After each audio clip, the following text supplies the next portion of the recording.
नमस्कार, मैं हूं ब्रजेश चौकसी और आप देख रहे हैं स्पॉटलाइट। उपचुनाव में मिली जीत से उत्साहित बीजेपी ने अपने दूसरे सफर पर चलना शुरू कर दिया है। बीजेपी की नज़र अब देश की उन 144 सीटों पर है जिनमें उसे 2019 के चुनाव में हार का सामना करना पड़ा था। इसके लिए पार्टी ने बाकायदा एक टीम का गठन भी कर दिया है, जिसके सदस्य राज्यों के सफर पर भी निकल चुके हैं। उत्तर प्रदेश में ही सपा के गढ़ में सेंध लगाने के बाद बीजेपी की नज़र उन 14 सीटों पर है जहां कमल खिलाने में पार्टी नाकाम रही। अब इन सीटों पर जीत का परचम लहराने के लिए बीजेपी ने लोकसभा चुनाव के 2 साल पहले ही रणनीति बनाकर काम शुरू कर दिया है। हालांकि कुछ सीटें ऐसी हैं जहां कई बार से बीजेपी को सिर्फ हार का सामना करना पड़ा है और इन सीटों के लिए पार्टी ने अलग योजना बनाई है। लेकिन फिलहाल बीजेपी की योजना पर विपक्ष हमला करते नजर आ रहा है। तो बीजेपी की तैयारी और विपक्ष के हमले पर चर्चा शुरू करें उससे पहले देखिए हमारी एक खास रिपोर्ट।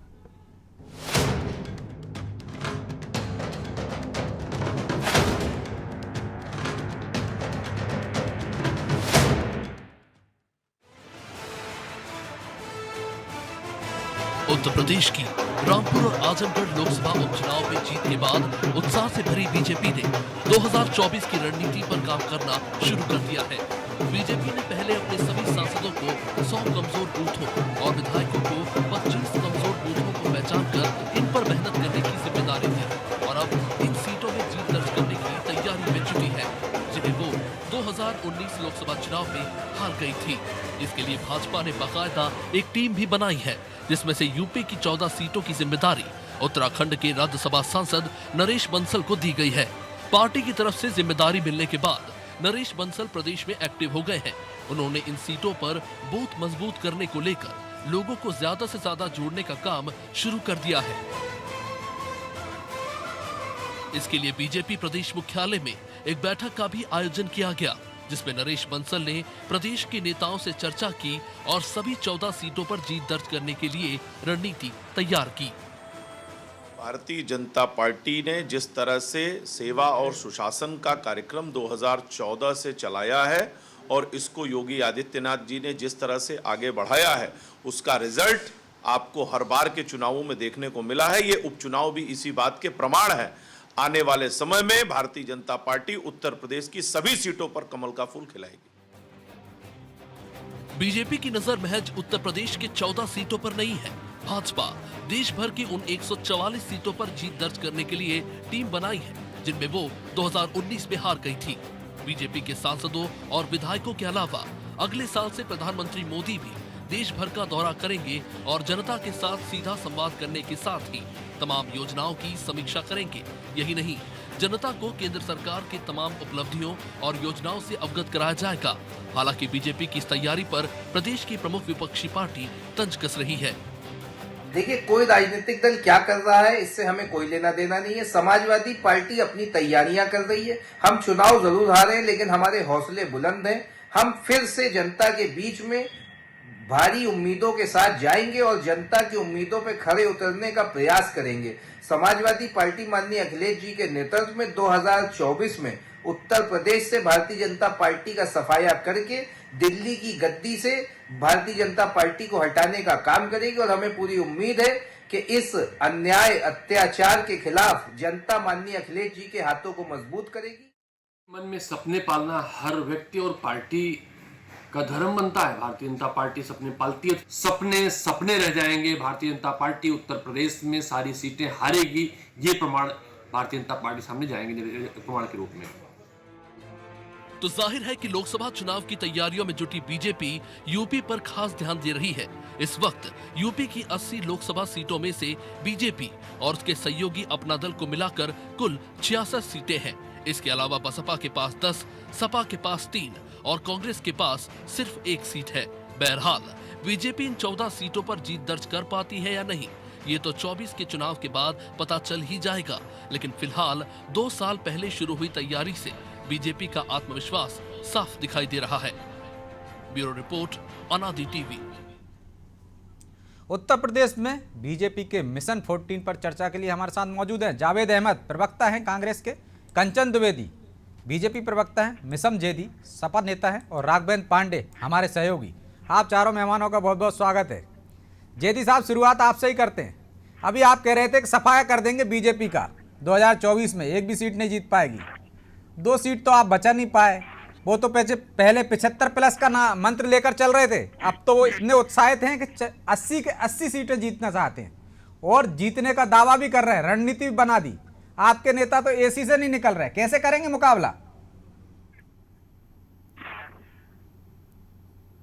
जैदी साहब,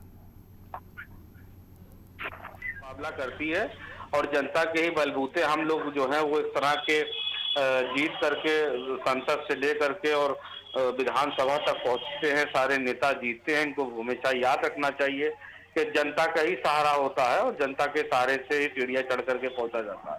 और रही बात जीत हार की, लोकतंत्र में तो दगी रहती है, कभी जीत होती है तो कभी हार भी होती है। इसको सरमत से स्वीकार करना चाहिए और इसमें किसी बात में हिचकिचाना नहीं चाहिए, मगर सत्य का साथ हमेशा देना चाहिए और सत्य का साथ कभी छोड़ना नहीं चाहिए।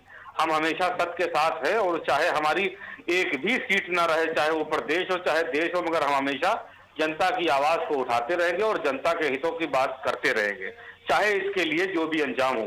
हम इसी अंजाम से नहीं डरते हैं और हम जनता के लिए लड़ने के लिए आए। और रही बात ये कि जो उन्होंने एक नारा दिया 80 में 80 सीटें, तो ठीक है, हम बेईमानी करके दावे नहीं करते, हम संघर्ष और मेहनत के साथ दावे करते हैं। हम जनता को वोट डालने से रोकते नहीं हैं, हम जनता को वोट डालने के लिए बुलाते हैं और संविधान का आवाज लगा करके उनको जनता को आह्वान करते हैं कि आकर के अपना अपना मतों का अधिकार करें, मत प्रयोग करें, ना कि हम जनता को लाठी से भगाने का कार्य करते हैं। लेकिन जैदी साहब, बिना मुकाबले के कैसे रण जीतने का दावा कर सकते हैं? क्या आपको लगता है दोनों उपचुनाव में आपने मुकाबला किया था? जी, मुकाबला मैंने पहले भी कहा ब्रजेश जी, मुकाबला हम नहीं करेंगे, मुकाबला जनता करेगी। मुकाबला जनता आकर के खड़ी होकर के करेगी। हम तो जनता के हितैषी बनकर के जनता की आवाज को उठाने का कार्य करते हैं, हम लड़ने के काम नहीं तो करते। जनता को लीड कौन करेगा? आप ही करोगे ना, तब तो वो आपके पीछे खड़ी होगी। बिल्कुल बिल्कुल, हम आवाज उठा रहे हैं और हम लड़ रहे हैं। और रही बात ये कि संविधान को बचाने का प्रयास कर रहे हैं। जो सांप्रदायिक ताकतें, जो सामंतवादी ताकतें संविधान को खत्म करना चाहती हैं, हम उनको रोकने का कार्य कर रहे हैं और जनता बहुत जल्द इस बात को समझ जाएगी और समझने का कार्य करेगी। उत्तर प्रदेश और देश के जो हालात, जिस वक्त सांप्रदायिकता का जहर घोला जा रहा है, आप जिस M/5 फैक्टर से जीतते आ रहे थे, वो दोनों उपचुनाव में, चाहे रामपुर हो चाहे आजमगढ़ हो, उसको तोड़ दिया है बीजेपी ने। और आपके घर से आवाजें आ रही हैं कि एसी से नहीं निकले हैं अखिलेश यादव, इसलिए इतनी बुरी तरह से हार हुई, नहीं तो 1 सीट तो बचा ही लेते। तो कैसे मुकाबला? हार जाने के बाद बहुत से रणनीतिकार पैदा हो जाते हैं। जीत जाने के बाद हर कोई कहता है कि ये मेरी राय थी, और हारने से हर आदमी अपना पल्लू बचाता है और अपना छुपना चाहता है। हम हार के सामने भी उतनी ही मजबूती से खड़े रहते हैं जितना है कि जीत के ही साथ हम खड़े रहते हैं। लिहाजा ये है कि हम मेहनत करेंगे, संघर्ष करेंगे और उम्मीद करेंगे कि आने वाले लोकसभा के चुनाव में अब की बार हम पूरे दमखम के साथ धरती पर उतरें और देश की जनता को झूठ और मक्कारी का पर्दाफाश करने का काम करें और जनता को बताने का कार्य करें कि जिस तरह से उत्तर प्रदेश और देश की जनता को चला जा रहा है, धर्मांध के और धर्म के नाम पर अंधा किया जा रहा है और लड़ाया जा रहा है, उससे अवगत कराने का काम करेंगे लोगों को और देश और प्रदेश और देश की जनता और प्रदेश की जनता को बचाने का कार्य करेंगे। ठीक है अहमद साहब, बीजेपी 80+ या 75+ माफ कीजिएगा की बात करती थी, लेकिन 80 की बात कर रही, पूरी सीटें जीतने की। उनमें आपकी भी एक सीट है। समाजवादी पार्टी कह सकते हैं वो मुकाबला कर सकती है, मुकाबला कर रही है, लेकिन आप किस दावे से कह रहे हैं कि सारी की सारी सीटें बीजेपी हार जाएगी? आप तो कहीं मैदान में ही नहीं दिख रहे, मुकाबले में नहीं दिख रहे, कौन हरा देगा?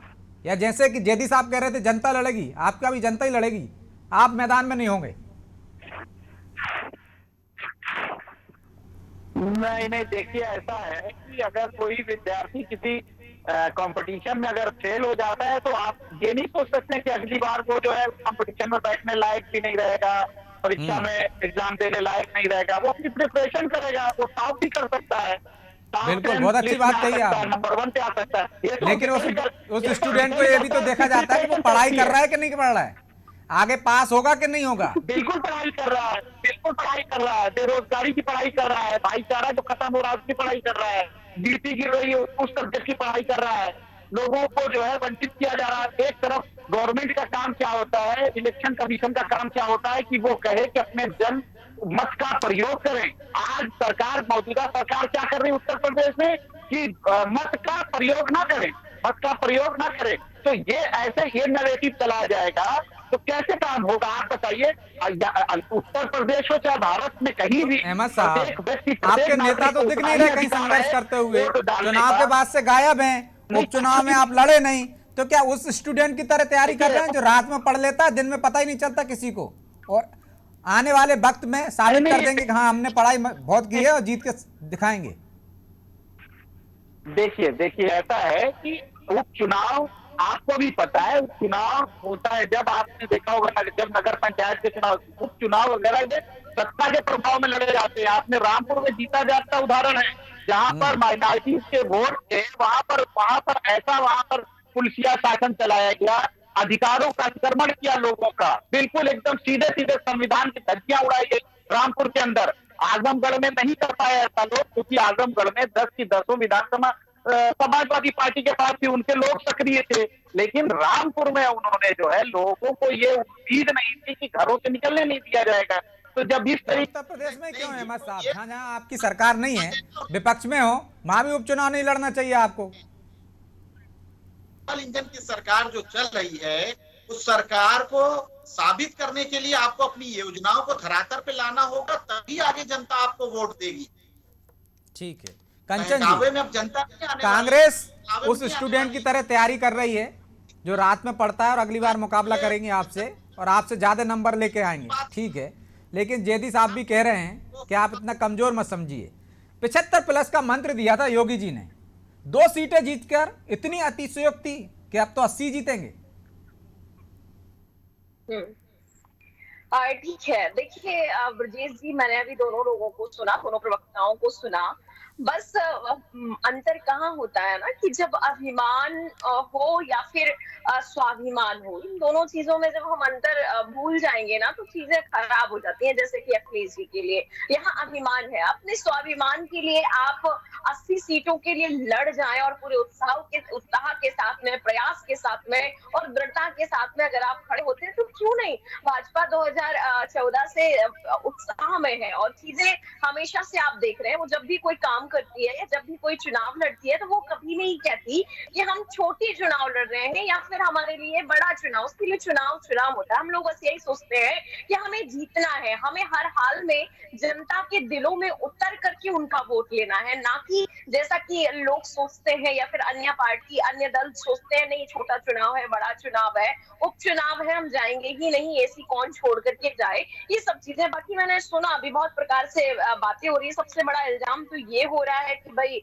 उपचुनाव है तो ऐसे ही निकल जाता है, प्रशासन का, शासन का दबाव होता है। नहीं भाई, ऐसे कैसे हो सकता है? जो गढ़ आपका है, जहां आप बुजुर्गियत से यहाँ पर लड़ रहे हैं और वहां पर सारे के सारे जो भी चीजें हैं वो सब आपसे बने हुए हैं। आप हमेशा से उसके लिए ये सोचते आए हैं नहीं वो तो गढ़ ही है हमारा, उससे हमें कोई निकाल नहीं सकता।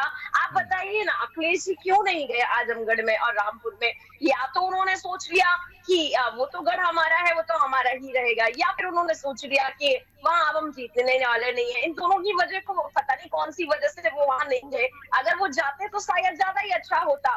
तो खैर, इन चीजों पर ज्यादा ध्यान न देते हुए मैं बस यही कहूंगी कि अब जो हार जाता है ना तो अपने ऊपर जो ठीकरा ना फोड़ करके, अपनी कॉलर पे ना झांक करके अगर दूसरों पर दोष देता है तो वो कभी नहीं जीत सकता। और जो अपने ऊपर ध्यान देता है, जो अपनी गलतियों पर पूरी 80 सीटें कैसे जीतेंगे आप, ये तो बता दीजिए। आपने M/Y फैक्टर में सेंध लगा लियो, क्या उत्तर प्रदेश का मुस्लिम वर्ग पूरा आप पे वोट देने लगा है, आप पे भरोसा करने लगा? कैसे जीतेंगे 80 सीटें? देखिए ना, अगर आप बात ही कर रहे हैं किसी एक विशेष तथ्य की, खैर हमारी पार्टी में किसी एक विशेष तथ्य की बात नहीं होती। आपको मालूम है कि सबका साथ, सबका विकास, सबके प्रयास से हम लोग चलते हैं और उसका आप प्रयास देख भी रहे होंगे। लेकिन सबका साथ नहीं मिलता ना आपको, मैं उसकी बात कर रहा हूँ कि सबका साथ मिल जाएगा क्या? बिल्कुल, क्यों नहीं मिल जाएगा। जब हम विकास की राह पर आगे चलेंगे तो सभी साथ आएंगे।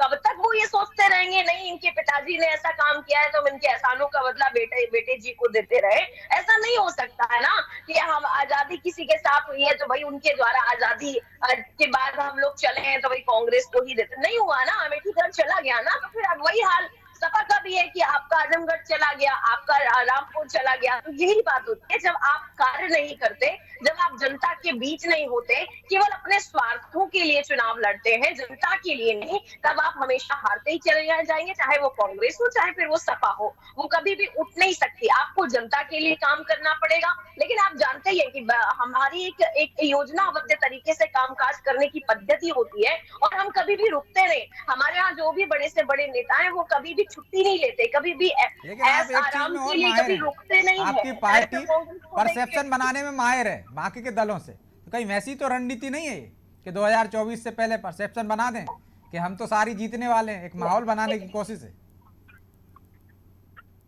माहौल आप भी बनाइए ना, जो हमारे और दल हैं उनको किसने रोका है कुछ भी करने से। लेकिन ये इल्जामात ठीक नहीं है कि वो लाठियों के, अगर लाठियां ही चल रही थी रामपुर में, तो आप क्यों बैठे थे एसी में? आप जाते रामपुर में जनता के साथ, जिनके साथ लाठियां चल रही थी। अरे प्रशासन है, शासन है, संविधान है, पहुंच जाते आप जाकर के उनके लिए बोलते कि भाई हमारे जो हमारे वोटर है उनके साथ में ऐसा। और आप क्यों बैठे रहे? आपके वोटर वहां पिट रहे थे और आप बैठे रहिए, कैसे हो सकता है? आप ही बताइए ना। फिर तो आप ही किसी काम के नहीं, अगर आपके वोटर पिट रहे हैं और आप एसी में बैठे हुए हैं। थोड़ा विचारपूर्ण तरीके से तर्क करना चाहिए, ठीक है, मुझे लगता है। विपक्षी दलों को और भी अगर विचार एक बात करना और- चाहिए राघवेंद्र जी। लेकिन क्या आपको लगता है कि विपक्षी दल बिना रणनीति के या कोई तैयारी नहीं कर रहे हैं? जिस तरह से तैयारी कर रही है 2024 की बीजेपी, क्या ऐसी तैयारी से एसी चैम्बर में बैठ के या घरों में बैठकर मुकाबला कर पाएंगे विपक्षी दल, चाहे वो कांग्रेस हो चाहे समाजवादी पार्टी हो? और इस तरह से जीतने का जो लक्ष्य तय कर रही है, पहले 75 प्लस की बात करते थे योगी जी, अब कह रहे हैं 80 जीतेंगे, तो क्या एक परसेप्शन बना रही है, माहौल बना रही है? नहीं, माहौल नहीं बना रही है। विपक्ष का जो रुख है, विपक्ष का जो काम है, उसके दम पर ही भारतीय जनता पार्टी ने इस तरह का बयान दिया है और उस पर बैठक कर रही है और उस पर मंथन चिंतन और काम कर रही है। आप सोचिए कि एक समय मायावती के साथ गठबंधन हुआ, उसके बाद कांग्रेस के साथ गठबंधन हुआ, फिर रालोद के साथ गठबंधन हुआ। क्या कोई गठबंधन यूपी में बाकी है? क्या किसी गठबंधन ने सफलता दिलाई? क्या और चुनाव के बाद क्या वो गठबंधन जारी रहे? तो अगर जब यह सब सक्सेस नहीं हो पाया है, तो इसी दम पे भारतीय जनता पार्टी ने कहा है कि हम 80 में 80 जीतेंगे। और आप बताइए 2019 में जो लोकसभा चुनाव हुआ, वहां पर जहां पर सोनिया गांधी रायबरेली चुनाव लड़ी, वहां पर और दल उनको वॉकओवर दे देते हैं। के बाद समाजवादी पार्टी और बहुजन समाज पार्टी साथ में चुनाव लड़ी थी। तो जब आने वाले चुनाव में आप देख रहे हैं किस तरह का माहौल है। अगर बीएसपी और सपा और उधर कांग्रेस अगर ये अलग अलग चुनाव लड़ते हैं, तो क्या बीएसपी 10 सीट जीत जाएगी? क्या समाजवादी पार्टी जब 5 सीट जीती थी वो जीत पाएगी? क्या कांग्रेस वहां से जीत सकती है?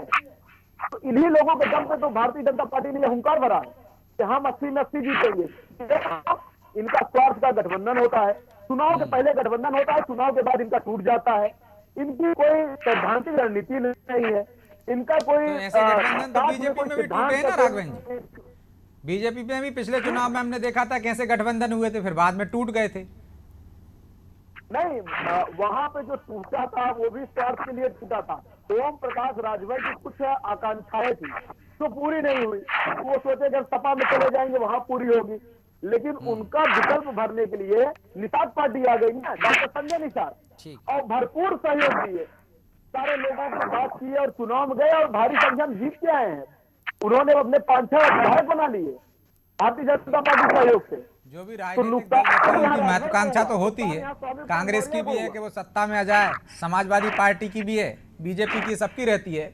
लेकिन जेदी साहब, सबसे ज्यादा फायदा जो राघवेंद्र जी बता रहे हैं विपक्ष के बिखराव का है, मिल रहा है बीजेपी को, और उसी दम पर वो 80 सीटें जीतने का दावा कर रही है और जीत जाएगी, क्योंकि आपस में लड़ रहे हैं आपके जो सहयोगी हैं वही संतुष्ट नहीं है, जो इनको आपको समर्थन नहीं दे रहे हैं। वो तो फायदेमंद है ही कि बसपा अलग लड़ेगी, कांग्रेस अलग लड़ेगी, सपा अलग लड़ेगी, तो उसका फायदा बीजेपी को मिलेगा। लेकिन आपके सहयोगी भी जो आपके साथ जुड़े हैं वो भी खुश नहीं है आपकी तैयारियों से। जेडी साहब, लगता है जेडी साहब से संपर्क टूट गया है, हम कोशिश करेंगे उनसे दोबारा जुड़ने की। कंचन जी, इसी का फायदा उठाना चाहते हो विपक्ष के बिखराव का, और उनमें फूट डालो, शासन करो? देखिए, हम अपने अपने विकास के तौर पर, हम अपनी जनता के हितों के तौर पर, हम अपने कामों के तौर पर ये जानते हैं कि हमने वो काम किया है, हमने वो योजनाएं बनाई है कि हम इन चीजों को कामयाब कर सकते हैं, और हमें अपने आप पर पूरा विश्वास है। पूर्णतः विश्वास के साथ हम लोग काम करते हैं, ना ही आलस्य होता है, ना ही आपकी संयुक्ति होती है ख्वाब में, स्वप्न में, ना ही अभिमान होता है। यही सारे हमारे बल हैं, और ये सब संबल होते हैं जीत के, और हम वो सब लेकर के चल रहे हैं, तो हम कैसे नहीं जीतेंगे। यही जो आप देखते हैं सपा का एक अभिमान होता है, अखिलेश जी को देखते हैं आप, बार बार हारने के बाद भी अभिमान होता है उनके दफ्तर पर। मैंने सुना है उनके दफ्तर पर अगर उनको बताने पहुंच जाता है कि भाई आपसे गलती हो रही है, उसको निकाल दिया जाता है कि नहीं, इसको यहाँ से निकालो, ये कैसी कमी बता रहा है। तो फिर बताइए ना कि कहाँ से वो चीजें सही कर पाएंगे। आपको केवल अपनी चाटुकारिता ही अच्छी लगती है, आपको अपनी तारीफ ही अच्छी लगती है, तो आप कैसे ये सारे काम कर पाएंगे। कमी बताने के लिए अगर कोई नहीं होगा तो फिर आप चीजें सही नहीं कर सकते, आप सही मार्ग पर नहीं हो सकते। अगर आपको अभिमान के लेवल से नीचे नहीं उतरेंगे तो कोई भी जीत आपको हासिल नहीं होगी, मेरा ये मानना है। और भारतीय जनता पार्टी में जितने भी नेता है, चाहे छोटा हो चाहे बड़ा हो, मुझे नहीं लगता कि इन ऐसी चीजों से वो घिरा भी हुआ है। और अब हमारे आप हमेशा रणनीति बनाती बीजेपी, कोई पहली बार नहीं कर रही, देश स्तर पर कर रही, इसलिए उसकी चर्चा हो रही है। लेकिन हारी हुई सीटों पर जीतने का उसका पहले से टारगेट रहता है, लक्ष्य भी बनाती है और बाकायदा उनके प्रभारी भी बनाती है। लेकिन कई सीटें हम देखते हैं कि नहीं जीत पाती, और जिन सीटों की आप बात कर रहे हैं 14, उनमें ज़्यादातर सीटें बसपा की हैं। तो बसपा के वोट बैंक में सेंध लगाने की रणनीति है या एम बाई फैक्टर तोड़ने की? हमारा किसी के लिए भी ऐसा कोई विचार नहीं होता। हम बस सोचते हैं कि हम जनता के बीच जाएं, हम लोगों के बीच जाएं और लोगों के हितों की बात करें। लोगों की जो असुविधाएं हैं, जो पूर्ववर्ती सरकारों से उन्हें मिली है, हम उन्हें ठीक करने का प्रयास करते हैं। हम सच में ही सेवा करने का प्रयास करते हैं, क्योंकि हम इसीलिए कहते हैं कि हम प्रशासन और शासन नहीं, हम सेवा करने आए हुए हैं। और ये हर एक हमारे आला कमान, आला नेताओं के मुख से आप सुनते होंगे। तो ऐसा बिल्कुल भी नहीं है, हम आपको कब रोक रहे हैं कि आप अपना काम ना करें। आप जाइए ना, जनता के लिए हितों के लिए बात करिए, जनता आपके साथ होगी, आपका योगदान होगा, आपकी मेहनत होगी, आपकी चीजें होगी, और हम ये सब करते हैं। आप भी करिए, किसी ने रोका नहीं। आप जिस तरीके से बातें कर रहे हैं कि गंडा मारकर, ये सब नहीं है। उसके लिए संविधान भी है, झूठी बातें डिबेट में बैठ करके नहीं करनी चाहिए। थोड़ा सा आपका हो जाता है। अहमद जी, पूर्व प्रधानमंत्री अटल बिहारी वाजपेयी कहते थे, भाजपा या तो जीतती है या सीखती है। शायद बीजेपी उस पर अमल कर रही है और सबक सीखती है और रणनीति बनाती है। लेकिन कांग्रेस लगातार हारने के बाद भी कोई सबक नहीं ले रही, कोई रणनीति नहीं बना रही, फिर कैसे मुकाबले में करेंगे? नहीं, कांग्रेस हार रही है, कांग्रेस हार रही है तो उससे सबक भी ले रही, रणनीति भी बना रही है। उसका मैं आपको एक उदाहरण बता देता हूँ कि इनकी डबल इंजन की सरकार उत्तर प्रदेश में चल रही है, और यहाँ पर शिक्षक बेहाल है, विद्युत कर्मी बेहाल है, रोडवेज कर्मी बेहाल है, और वहीं छत्तीसगढ़ में आपके बीच में नहीं बोल रहा था, आपके बीच में नहीं बोल रहा था। नहीं, ये मत कीजिए, आप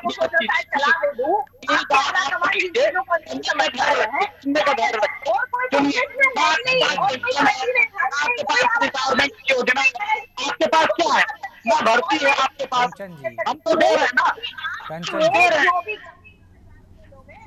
कंचन जी, मैं जानती हूँ और सभी बड़े लोग कहते हैं जावेद जी, एक करके दीजिए, उनको बड़ी उम्मीदें थी, उनको बड़ी उम्मीदें थी। बात तो आ जाने दीजिए कंचन जी, उनकी बात तो आ जाने दीजिए। जी जावेद साहब, इन्होंने लोग 8 साल से रिटायरमेंट, तो उनको 25 साल में रिटायरमेंट पर ले आए।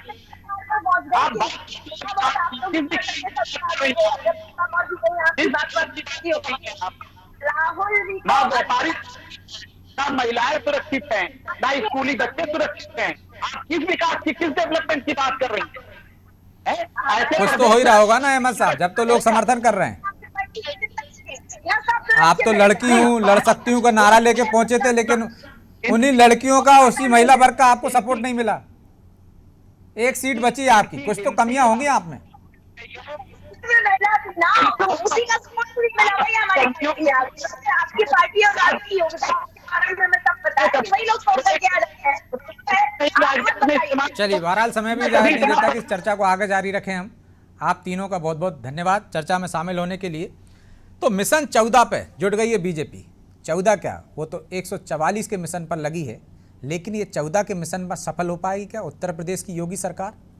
निश्चित तौर पर प्रयास करने चाहिए, और जंग के मैदान में जिस तरह से पूरी तैयारियों के साथ उतरा जाता है, शायद बीजेपी सबक लेती है। और जो अटल जी ने कहा था, भाजपा या तो जीतती है या सीखती है, और लगता है भाजपा ने इसको मंत्र मान लिया है और वो सीखने लगी है। और हारी हुई सीटों पर बाकायदा समीकरण बनाए जा रहे हैं, विधायकों सांसदों को प्रभारी बनाया जा रहा है, रातें गुजारी जाएंगी वहाँ में, सप्ताह पहले 15 दिन, फिर सप्ताह में, और जातीय समीकरण भी देखे जाएंगे। निश्चित तौर पर प्रयास कर रही है बीजेपी अभी से, और उसके प्रयास हम देख रहे हैं कि बाकायदा रणनीति के तहत मैदान में उतरते हैं तो उसको अंजाम तक पहुंचाते हैं और सफलता भी मिलती है। विपक्षी दलों को भी सोचना चाहिए कि जब चुनाव में आप उतर रहे हैं तो तैयारियों के साथ उतरें, पूरे अस्त्र शस्त्र के साथ उतरें, मुद्दों के साथ उतरें और रणनीति के साथ उतरें, तब कहीं जाकर आप बीजेपी से मुकाबला कर पाएंगे। स्पॉटलाइट में आज इतना ही। मुझे दीजिए इजाजत और आप देखते रहिए अनादि टीवी। नमस्कार।